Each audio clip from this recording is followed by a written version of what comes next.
Welcome to Blood, Sweat, and Balance Sheets. Our topic today is the continued discussion around our Controller's Guidebook series. A great product put out by our marketing and comms department here. Last episode, we chatted through some of the main piece of feedback we got on a lot of the survey. And this one is a little more maybe aspirational around daring to dream and what accountants are looking forward to in the future of accounting here. So I hope you enjoy part 2 of the Controller Guidebook series.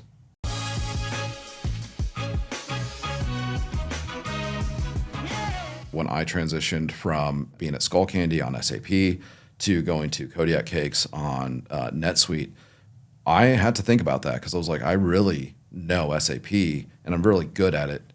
Do I want to completely relearn a new ERP? Mm-hmm. And that was something to consider. And it wasn't just about relearning. It was like, well, can I be successful as a controller trying to be rapidly grow a team within a rapidly growing organization if I'm behind the 8 ball trying to learn how to use the system, right? So it was about my success and then how that would impact the organization. Is the organization going to be successful if they have a controller that can't do this? So that was something I thought about and I asked about. And then when we were trying to fill roles, we had a really hard time filling AR specialist roles. I don't know what it is. Like we're up in Park City, Utah, which is beautiful. And it's really close to Salt Lake. It's like a 20, 25-minute drive. We're in Park City, Utah. We have a great product and brand that people love. I felt like we were competitive with what we were trying to pay people. Like I wouldn't say we were on the high end, but it was market. And we had a great culture, right, internally. And yet we could not find people because of the Great Resignation. How many people are leaving accounting and not interested?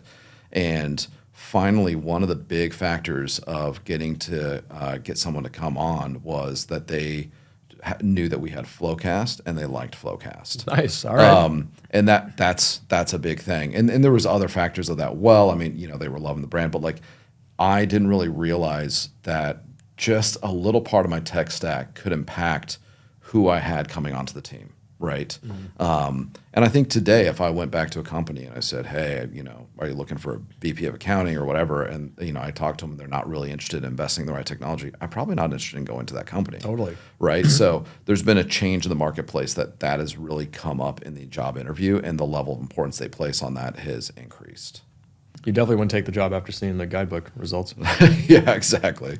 And then one thing I'll just bring up, because I think this is a really interesting fact, and you're seeing a lot of this in the industry, but this is our kind of own independent survey, is about half of accountants, 53%, are not entirely sure they'll stay with the organization. So you're looking at, if you have a team of 10, 5 or more people are saying, yeah, I'm looking at options. I'm exploring options. And then we said, well, how likely are you to stay in the industry over the next 2 to 3 years?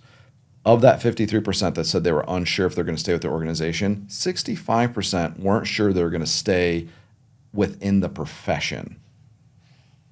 Okay. Is that not wild? That is. So you're not even losing. It's like, hey, can I make a competitive offer to you? I know you're looking at another company. They're going to pay you X amount more, or they're going to give you whatever benefits or whatever. We'll match or we'll beat, right? Because you're trying to retain. They'll be like, no, I'm going into coding. I'm going into real estate. I'm going into, making my own like homebrew, whatever. It's like there's nothing you can do. We just had a really great sales rep leave, and they're going to be a therapist.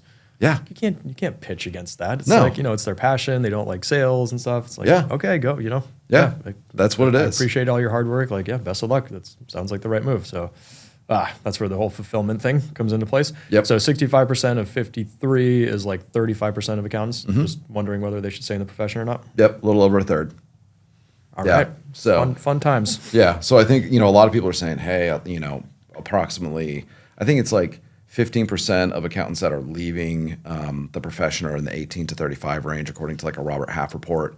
And what we're seeing is that it's not just that 18%. There's a whole bigger group behind them that is also doing, like, considering the same thing. So it's just something to be aware of, that retention recruitment is going to be even bigger in the future. When no one can find a tax accountant in 15 years, we're just going to be like, told you so. Told you so. Yep, exactly. And then the last thing I'll kind of bring up about Chapter 3, which I think is interesting, just to bring it back to technology and satisfaction, is if people had integrated technology solutions in place, the likelihood they stayed was 80%. Whereas if they had an integrated technology system, which is what most people have, and that's more of a routine relationship, only 20%, 1/5, one person on your team is willing to stay, the other 4 are gone. Wow. And then it doesn't drop a lot more because there's not a lot more to drop, but it goes, if you have an adversarial no integration, it's at 10%. So this shows how strongly technology relationship plays into fulfillment, belief that you can actually run the company and they want to stay on. I think this comes down to, I'm curious what you think, like who's making the buying decision? This feels like if it's an IT type buyer, you're going to get more of the system. If it's the accountant doing the buying, you're going to get the solution. Kind of Yeah. You agree? Yeah, I agree. I think, and not to say, and I'm trying to challenge the IT space. I think that's, a hard job to try to find the right systems for, every part of an organization, very drastically different users, right? Yeah. Well, if you're IT trying to put in a centralized platform for everybody, the reality is your job is then just like disappointing everybody. Yeah. A little bit. Yeah. You're diffusing disappointment is what I call that type of job. It's not a fun one. Yeah. You're just the best I can do is everyone's a little sad. Yeah, exactly. And that's a problem with trying to have, I think there is something to be said for platforms. I think platforms are good. Centralizing programs are good. The issue is how broad that reaches and how focused they are on the user, right? So if you're trying to find an ERP that solves human capital, accounting, finance, sales, marketing, it's just not possible. But if you try to find a platform within marketing, maybe you're lucky. I think you can do it in accounting for sure. You can do you can do it in sales for the most part. But then also know that like there's not one tool that will literally solve the entire gambit, right? Mm-hmm. Like that's we're not there yet in the industry. But yeah, I like that. Diffusing disappointment. Yeah. Should be the title of my next memoir. It assumes I have a first memoir. Yeah, right.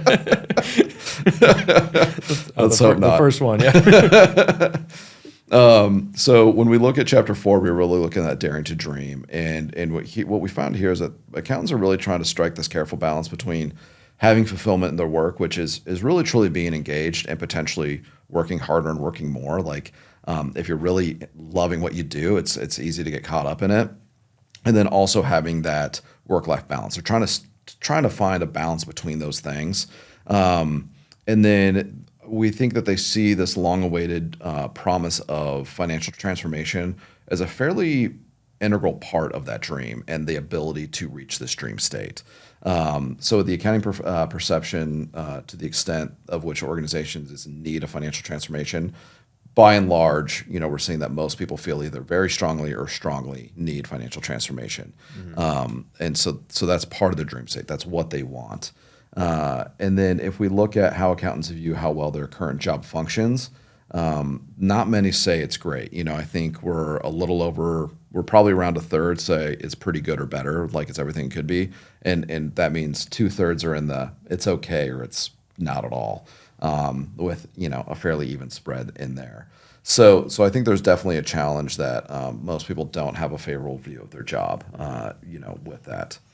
And then when we look at percentage of accountants who are very confident in their work, we're seeing that about 2 in 5 aren't very confident in their work, which I think is like not great. You don't want to look at your team and say, I have a team of 10 and 4 of them are like not sure what they're handing me. Mm-hmm. They're just like, hey man, yeah, is this good? Like that's a lot of review. That's a lot of work. It's a lot of pressure. Yeah. Man, that's a tough stat. Yeah, it really is. And I think that's where it's like, sometimes you look at it, you're like, oh, for like 58% are really confident. It's like, yeah, that means that 2 and 5 aren't, Well, and also if you come from the perspective of like, are they confident in their own work? Right? Because I read percent of accountants who are very confident in their work. It's like, if I'm doing my job and I'm not sure if I'm doing it right, how bad do you feel and now I'm thinking back to like me doing this and how much like, man, my job was so manual. I was keying in a bunch of stuff, working in spreadsheets. There was a lot of risk around it. And like, if I made one mistake, it could be really bad. So I think I would have fit in this bill of like, I'm not that confident my own work is correct. And I'm just waiting for the auditors to find the error because I had to do so much this month. It's really wild, man. But it doesn't take much because I remember talking to our CFO about this because I was trying to get another headcount to help me out. And I was like, dude, I'm punching in probably thousands and thousands of manual things like every month just for this one account. If I'm a 99.9% student, like that's not good enough. I've made way too many mistakes and the auditors are going to find it. Like, I don't know how you expect me to be doing this in the amount of time that I'm doing it. And it's in accounting, like being a 99.9% student, you still don't feel comfortable, confident in what you're doing. That's a really sad place to be in. Yeah, I think that just goes back to automation, and this is just kind of taking a tangent here, but like automation is really needed because human error is prevalent, and it's not that your team's bad or they're not thorough or they're not diligent. It's just that is natural in what we do, and you have to accept that. And so the best way to minimize that is to get them out of places where they can make those errors, let automation take over that, and then let them be really helpful and a value add in ways that they are good, which is looking at the bigger picture, problem solving, figuring out correlation between things, and not just 10 keying in. I mean, like I at one point in time I had a mean 10 key hand, right? But like even then, like you said, it just takes one error or even 1 in 1,000 errors, and that can be material, because you don't know which one it is. Yeah, totally. And over time, let's and depending on how you're performing, like your materiality might be low. So it just goes to say that's we just need to come to terms with who we are and what we're working with and embrace technology that fills in that gap. Yep. Agreed. And then when we look at confidence, we find that it really strongly correlates with the ability to get work done and tech relationships. So accountants, the percentage of accountants who agree that they're able to get their work to complete their work is roughly 2/5, 3/5 kind of correlation there. But the belief that you have enough time, we find, is really impacted with that technology relationship, where if you have an adversarial relationship with your technology, only 1 in 5 people think they can get their work done, whereas almost just shy of 3 in 5 people think they can get their work done if they have a synergistic relationship. And we find that the technology and role satisfaction, as we said earlier, are really closely tied. Mm-hmm. So it's kind of an interesting correlation between that. But overall, we think that the key findings really are that when accountants dare to dream, they shared with us pretty important thematics that really do align with what we were seeing earlier in the guidebook, which was nice. Again, so we go back to correlation and causation. So when we talk about how they would allocate their time, and this is independent of what we're seeing in the data, we say, okay, if we just tell you to answer that question yourself consciously, what are you going to tell us? And they said, we would like to allocate that time to be involved in more strategic activities. And when we asked them, what else they would like, they would say, hey, we want technology that truly supports what we do and what we need. And the way they were answering that was pretty much almost repeating back to us what Dee uncovered in the data, which was saying we want synergistic relationship with our technology. We want technology that is a solution that thinks the way we do. So there is a building consciousness in the industry that these things are needed. It wasn't just, hey, Dee was able to pick out these unique things. Is the data really doing that? Or is this, a statistician just messing up? And it's well, no, when we consciously tell them, respond to us, we got very similar responses. Makes sense. I'm thinking about times I used technology incorrectly. And I don't know if you've heard the story around how the first mock-up of Flowcast was done in Excel. Oh, nice. Yeah. Excel, not a good mock-up tool to use for it. So I was using my favorite piece of software, Excel, to mock up what Flowcast would look like. Ultimately discovered a solution called Balsamic, which is purpose-built for mocking up prototypes in a really quick and easy way. And I was much happier using that for mocking up products instead of Excel. So yeah, as the accountant, there are best-in-breed solutions for various problems. And I think that's I think that's something that people need to realize more. I think so long the narrative in the industry, since I've been in my career, has been one platform to do it all, right? And that's the big dream, and that's what all these tech giants are really striving for, is we will do everything. And at the end of the day, it's well, you really do need purpose fit, form fit, utility. Whose dream is that? The tech giant. I think it's SAP's dream for everyone to be using it. I don't know if it's everyone at the company's dream for everyone to be using it. Well, I think people say it and they're well, yeah, that does make sense. And, oh, you'll give me a better deal. Yeah, well, then I want that. And I think there's also there's been a change in the guard, right? From companies used to have no technology or very little to now it's well, we have everything under the sun. And so I think there's a little bit of this old guard that is coming in and saying, well, we used to not need all this stuff. Why are we doing all of that? And I think it's a good question to ask. I mean, you need to ask those questions and make sure you're not just making rash decisions. But I think what we've seen is, well, by and large, because the success is there. When we get to the nitty gritty of it, what we're seeing in the data is there's success there if you have the right technology in place versus otherwise. So it's, sometimes we need to embrace that change a little bit more and not so quickly embrace the narrative that a tech giant can force in the industry, Yep, totally. So, and then when we looked at that first dream state and saying, okay, when we want this more strategic role, what does that look like? And we find that organization leaders value their accountants. They think their ability to affect change is there and important, but there's a few barriers really preventing them from getting in that strategic role. And so what we saw is about less than 1/3 of accountants believe that their organization's leadership really see them as a valuable strategic partner. They might trust them. They might be a trusted partner, but not strategic. And again, it goes back to nuance and saying, well, they might like what I do from a sense of like, give them this report. And they're like, well, you did a good job getting me this report, but when I try to give them insights, it falls on deaf ears, right?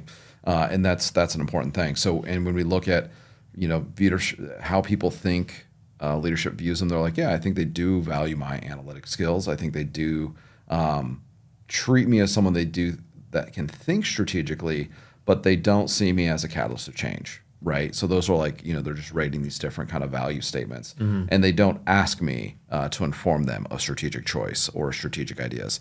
And so it's this weird balance where we haven't really quite past that threshold or that event horizon of being a strategic partner. We're just a trusted partner. I think one reason around that is, and it's important for accountants to understand this from the outside perspective, I don't think your average CEO is going to expect an accountant to be strategic. Yep. So they're not going to come up to you and say, what do you think about our strategy? Like, they're not going to come up and ask for your thoughts around that. So you need to be proactive and kind of, sneak it in. Like, maybe you just wrapped up a flux analysis and you saw something and you're like, maybe we could change this. Or maybe you're working revenue and you saw something weird in a contract, and if we got rid of that, we could sell better or something. Like, I think to get that seat at the table, you actually have to start providing the information and do it so that you're viewed as that strategic leader. Because the stereotype of accountants is not that they're strategic. So your VP of sales, CEO, they're not going to be like, hey, what do you think about the strategy here? But if you start feeding them nuggets, and then they'll start asking you thoughts, and then that's how you get that seat at the table. Yeah, and I think there's that conversation of like, hey, you need to make sure you're enabling the broader organization and working with them to see that you're enabling them. I think too often as accountants, we kind of come to the table and we're like, well, you just need to change this because the numbers say that. But as an accountant, I know the numbers do not tell the whole story, right? And that's a hard thing for us to realize and admit, and that you need to have conversation and you need to work collaboratively. And that's sometimes we get too caught up in financial truth and not, what's actually occurring behind the scenes, that there's more nuance in what financial numbers can tell me today. And again, I'm a huge numbers believer, obviously, and I think we need to rely on it. So it goes back to that point of like, impact that. I do also think there's a barrier, though, between accounting and finance and having that voice in the organization that we still need to work out where, finance is seen as that strategic partner within the organization. And that's we're two arms of the CFO, right? Like, we need to work hand in hand. And so sometimes, I've had this in my career where I'll do an analysis, give it to finance, and then finance presents it, right? And it's like, well, that didn't come from Stefan, it came from finance, because that's what people hear. And it's not that finance is trying to be, steal my thunder. It's just the order in which that information is given. I'm now in the shadows. And so you got to find little ways to make sure your voice is heard. And it's an uphill battle, but, be realistic that if you're not visible, you're not going to be seen. Yep. Right. Yep. Good argument for going in the office. That's right. And that's why I'm here this week. I was like, Mike you hasn't go. seen me in a while. Yeah. I think he misses me. No, I've seen you. I did miss you, Stefan. Thanks. I enjoy hanging out. Thanks. And then when we look at, what people would do differently, we find that there is again, we go back to they're trying to strike that balance between strategic work and work-life balance. So we see that they really want to set the direction of the projects they work on. That's what accountants they're like, we really, really want to do that. And a close second is they want to make choices that impact the organization's performance. So those two things really, we think, speak to the fact that accountants want that strategic role. And then on the flip side, we also see that they are really struggling in other data that they really want that work-life balance as well. And so It seems like they're trying to serve two masters, which we all know can be incredibly difficult. I do think, and I think you probably agree with me, that if you set the right foundations, if you have the right processes, technology, culture, you can serve two masters. You can have both those things. Yep. But at surface level, that is a big hurdle that accountants want to get to. Mm-hmm. It's a tough one. And then when we look at Dream State 3, which was just that how the technology would be different, we find that they had strong feelings that there would be greater integration with upstream and downstream processes that are within our work. Speaking directly to what we were saying about solutions earlier, where high integration score is really important to be in a solution, and people want that integration to the environment itself. And this isn't just, when I say upstream and downstream, we're not just saying, just key systems. It's the environment upstream and downstream from them. It's really interesting that integrations is the solution, because the problem an integration solves is duplicate data entry. Mm-hmm. It's actually a very specific problem, and so the problem is data entry. Well, it's data entry. I also think it solves communication. I think Tell me why. Well, when we look at how we integrate with Slack, how we integrate with email and stuff like that, it's solving an element of that communication piece, which I think we all struggle with, right? Like some people are great communicators. They're good at getting stuff out in Slack fast, or Teams, or their emails are just like, oh, this was beautifully written, and I'm over here typing like a caveman, right? Like not using ChatGPT. Yeah, I know it should be. It's very good at drafting emails. No. The problem is ChatGPT would probably make me seem a lot smarter than I am. So don't want to set false expectations. You can tell it to dumb you down. That's it. You can to give it a scale, be like, on a scale from 1 to bananas, I'm a 5. No, I used it to write a letter of recommendation for my little. Yeah. And I was like, hey man, just give me like a couple points you want to make, and I put it into ChatGPT. I was like, here are 5 things about my little, and here are a couple things I want you to highlight. Write a letter of recommendation for me. It did. It sounded way too formal, and I was just like, make it sound less formal. Yeah. And it made it sound more casual. And I love that. There it was. Sent it off. He got the scholarship. Good to go. And hell yeah. That was it. Congrats. It saved me straight up like several hours of my night drafting that, coming up with the idea, all that. And I was like, man, 4 minutes, and I was good. And you're there. Yeah. Mm-hmm. And that's the I think it's kind of like, I really like it for like LinkedIn posts. I don't know what it is. I can't write a LinkedIn post, Mike. No, I can't either, dude. Ed pops those out like crazy. That's our CMO for people that don't know. And he's just like, yeah. And it's like, that's real clever, Ed. And then I'm over here like, good morning. I tried to do it for a minute, and I can't. I just can't. I can't do it. I don't know. I don't know what it is. I don't know how you do it. I've just never been a poster. And I don't want to end up on LinkedIn Lunatics either. Have you seen that? No. Oh my gosh. What is that? It's a Reddit thread. I highly recommend it. It's like all the cringe LinkedIn posts, and it's called LinkedIn Lunatics. It's really great. Oh no. I think I could like submit stuff that I've seen recently that absolutely. People make, or like, there are like 40 posts a day on there. It's not this isn't like a sparse Oh, I love that. It's not a sparse subreddit. There's a lot of stuff on there, a lot of good content. I love that. LinkedIn Lunatics, you heard it here, folks.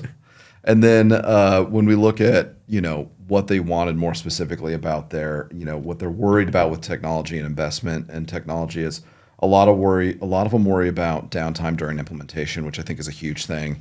And I do think when you look at implementation, and this is back to anecdotal, this isn't evidence based, but in my experience, when you have big implementations and long implementation timelines, the likelihood of failure is very high. So high.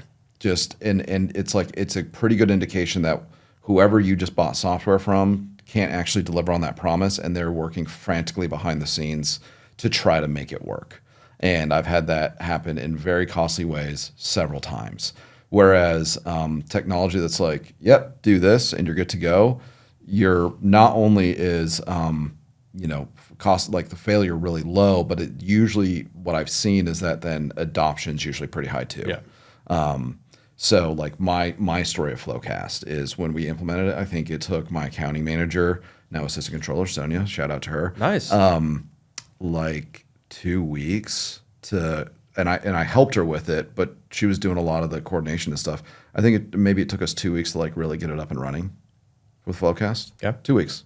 Like passive work behind the scenes on the side. This wasn't like, hey, heads down, locked in a room 8 hours a day. It was like, she was like, I think someone sent her like the whatever she needed to upload into NetSuite to do the connection, the package connection.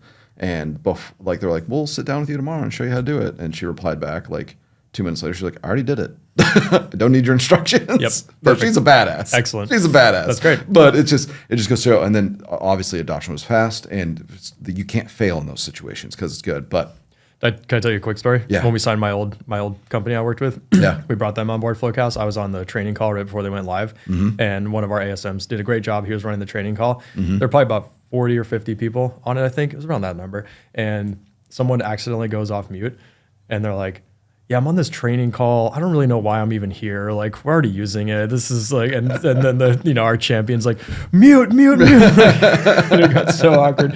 And our ASM did a great job, like, just kind of laughed it off, like, oh, well, yep, it is that easy to use. So, but I'm still going to keep going here. Yeah. And he ran the rest of the training. But I was sort of like, that's really funny and that's awesome. That's amazing. It's a good thing to hear, right? Yeah, great thing to hear. That people just like naturally understand. I don't need this training. Why am I here? That's awesome. And this might upset you to hear, but when we're at the conferences and everybody's busy doing demos already, like I'll sometimes pull up my laptop to like show someone what I'm talking about, and I haven't been demo certified here at Flowcast. And it's like we had a new module come out, and I was like, haven't been demo certified. I was a user, Mike. I used it for 2 years. It's ridiculous. Yeah, you don't need it. Okay. So I like hop on, and I was like, oh, I haven't seen this like module yet, but I'm pretty sure I can click around and figure it out. And it was like immediately I was able to like show him all of that tool, and I was like, yeah, this is how it works. And he's like, have you ever used it before? I was like, it's my first day seeing it. That happened to me too. I was on a call demoing someone. I was like, wait, what's this new feature? Awesome. Yeah. I didn't know we rolled that out. Yeah, that's how I was. Like, I think it's out. Let's see if it's in the instance. And I like stole an SE's laptop that was at the bathroom. I was like, yeah, and like, this is how you go. And he comes back. He's like, was it good? I was like, yeah, I mean, it worked like you think it would work, right? So anyway. Love it. Yeah. Enough plugging for a minute. We'll give you guys a 2-minute respite from that. And then we see that there's to bring back a big fear of change. And I think this is something accountants really struggle with because by nature, we're a very conservative group.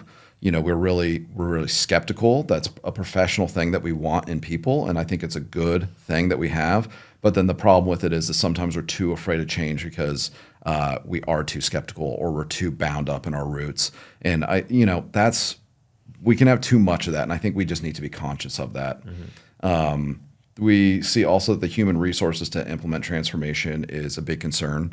Again, if you have these big implementations that use up a lot of people's time, well, if your team needs a tool because they're overburdened, how are you supposed to then fight through more burden to get to this future state? It's just not realistic. It's a vicious cycle. Yeah. And now we have consulting partners to help us if people really are in that state, but generally we find that it's best to avoid it and to just have an easy implementation. Yep.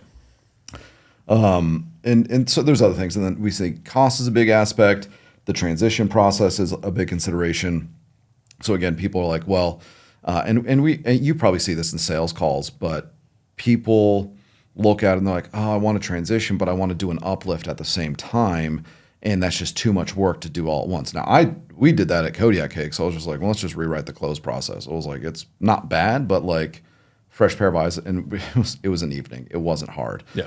But we were a single entity, right? Like you have multiple entities, you have multiple teams, you got a lot of crap going on. That might not be possible. But I think there's something to be said that it's like people are like, well, I want it all right now. And it's like, sometimes it's about getting something in place. People have a hard time seeing that they can get something in place today and leverage that to iterate going forward and make slow changes towards that progress instead of just trying to say, well, I want to have my close revamped today, or I want to have my compliance revamped today, or I want to have financial reporting revamped today. So we see people kind of get bound up in that question. Yeah, well, I think you're also touching on just like a general maybe philosophy around software. Do you want software that's rigid, or do you want something that's flexible and you can iterate with? And I would argue that every business hopes to grow and do more and will change. And so when you're looking at different solutions, it's not about putting it in a box and there's never an end state to it. We're always going to be making changes, and is it easy to administer, easy to learn new stuff and all that. So like, yeah, the idea of it never being done is a very real thing. Hopefully you're implemented, but then your business is going to change and you want to be able to adapt your software with that. And you have a software that's willing to grow with you. I think that's another thing that I've seen. It's like, just as you said, it's like, hopefully your organization wants to build and change, but also you got to find a software. Like to me personally, when I look at a vendor, I also want to see a partnership in that vendor. Do our values as organizations align, but between my finance function and theirs? And if I'm on this path of change and growth, do I get the sense that the organization's the same? Or are they on the path of growth simply in sales, right? Whereas I want growth in product. Yeah. And that can be hard to find, and it can be hard to see and hard to identify. But it's something that I think, if you can figure that out in a sales call, it'll mean a lot.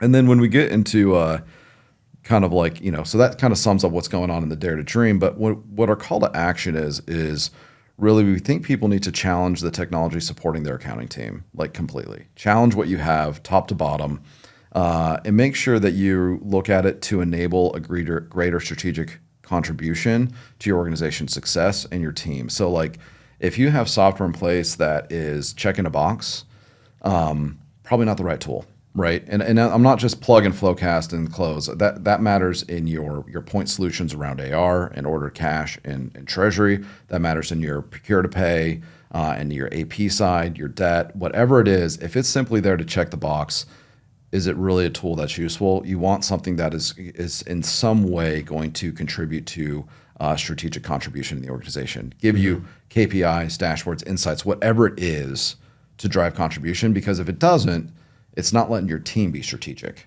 and they're not going to be then fulfilled, and they're not going to want to stay, and it's going to put you in a real bad place in an organization long term. Yeah. I was chatting with the CFO yesterday who said the most strategic thing an accounting department can do for me is get me financial statements faster. And obviously that's a big part of the close, but there's so much that goes into the close where just like if you're focused on reducing your time to close with whatever set of software you want to purchase, that is being strategic right there. Just getting all that work done faster so the CFO and board can move on with their work is in and of itself an incredibly strategic initiative. It really is. And I think, why we can do so much more for the organization, that's step one.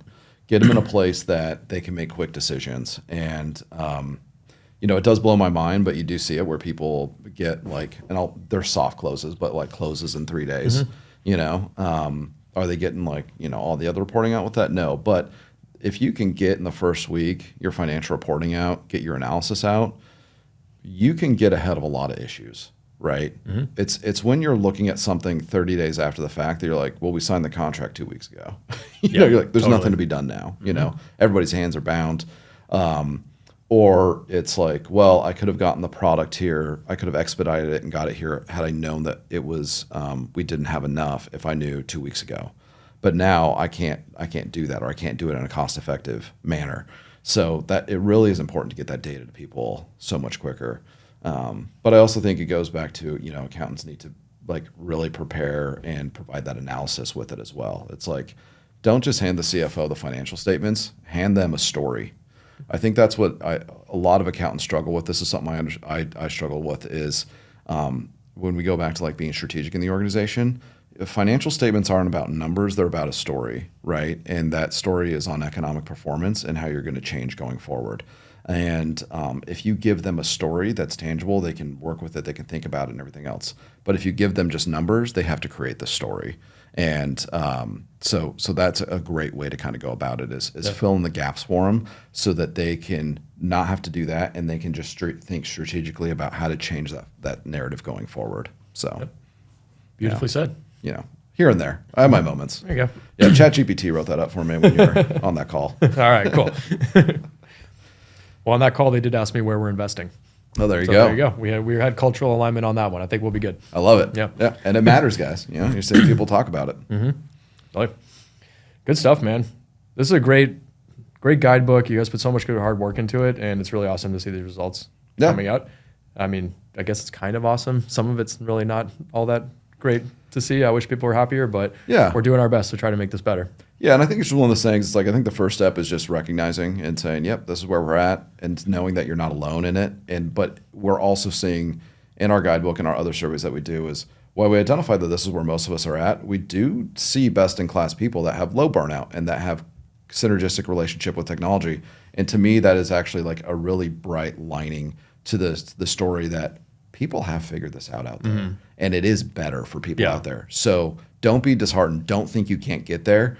And just know it takes a little bit of work and it takes acknowledgement of where you're at and having some kind of blueprint going forward. And I think we've provided some of that blueprint in with this study. And if you haven't seen it, download the ebooks, check out our webinars. We have a ton of content around this, and we'll continue, Mike's great that he wants to continue this stuff. So we're going to continue a lot of this stuff into Yep. 2020, the rest of 2024, whether it's on compliance or ESG or whatever we decide to take with it. But it is important to us to kind of uncover this stuff in accounting. Awesome. Well, Stefan, thank you so much for putting all this together, providing this information. I really appreciate you joining today, man. Yeah, thank you so much. Awesome to be on All right. Blood, Sweat, and Balance Sheets. Have a great rest of your day, everybody.